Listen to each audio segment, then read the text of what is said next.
আমরা নীলগিরি যাচ্ছি। নীলগিরি আসার সময় আমাদের কাছে টিকিট নিয়েছে মোটরসাইকেল সহকারে 100 টাকা করে। এই নীলগিরি আসলে দেখার একটা ইচ্ছা ছিল, আজ মনে হচ্ছে সেই ইচ্ছাটা পূরণ হওয়ার পথে। অনেক পর্যটক এখানে আছে। আমরা নীলগিরির ভিতরে প্রবেশ করছি। একদম কত সুন্দর রাস্তা।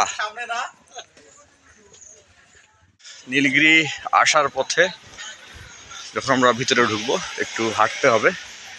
দেখতে পাচ্ছেন যে অনেকগুলো গাড়ি পার্কিং করা আছে। আমরা উঠতেছি।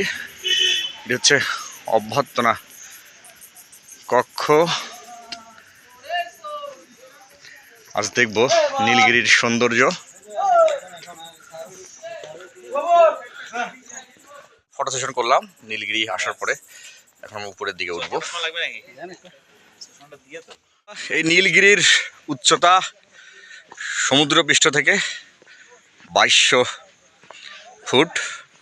আপনারা দেখছেন নীলগিরি, এটি বান্দরবান থেকে 50 কিলোমিটার দূরে। এই যে আমাদের হাসান সাহেব সুন্দর করে পোজ দিচ্ছেন। আপনারা দেখছেন নীলগিরি। অনেক পর্যটক এসেছে নীলগিরিতে। অনেক ছবি তোলার সুন্দর সুন্দর জায়গা। আমরাও ফটো সেশন করব, আপনারা অবশ্যই দেখতে থাকুন নীলগিরির নয়নাভিরাম সুন্দর। বন্ধুরা, উই আর অ্যাট নীলগিরি। এটা হচ্ছে নীলগিরির সবচেয়ে উঁচু স্থান। এখানে অনেকেই ফটো সেশন করছেন। আমিও আসলাম দেখার জন্য।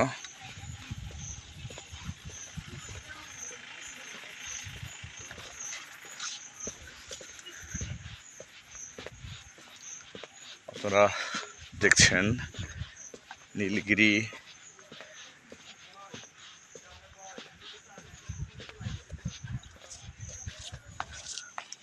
আসলে এই ভিউ পয়েন্টটি অনেক সুন্দর, অনেক বড়।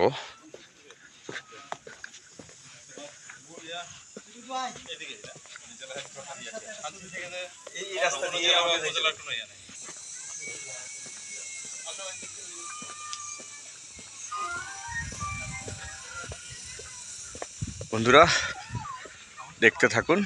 এখানে কিন্তু দেয়া আছে Thanchi 33 kilo, Keokradong 62 kilo, Bandarban 48 kilo.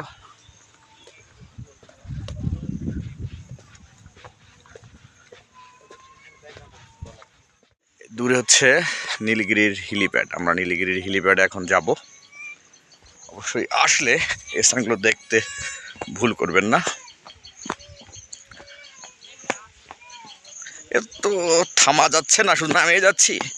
আসলে এখানে ব্রেক করা মুশকিল, একটু জোরে আসলেই আর থামা যাচ্ছে না। আসলে ঘুরতে যখন এসেছি ঘুরেই যাব।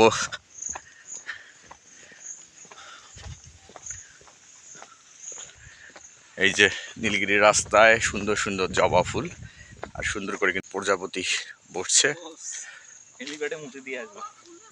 অস্থির একটা ভিউ, অনেক পর্যটক আজকে। আমরা হেলিপ্যাডের খুব কাছাকাছি। যদি এই মুহূর্তে বৃষ্টি আসতো, মেঘ হতো, তাহলে আরো বেশি ভালো লাগতো।